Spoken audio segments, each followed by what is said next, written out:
হ্যাঁ ঘুম গেছে 5টার দিকে তো ঘুমেছিল।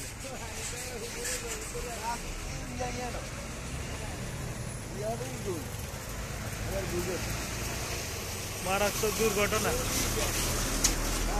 আল্লাহ হেফাজত করে মালিক। হ্যাঁ আমরা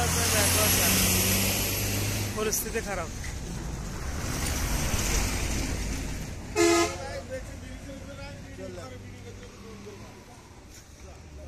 ফেসবুকে দিয়ে দেন, এটা ভালো।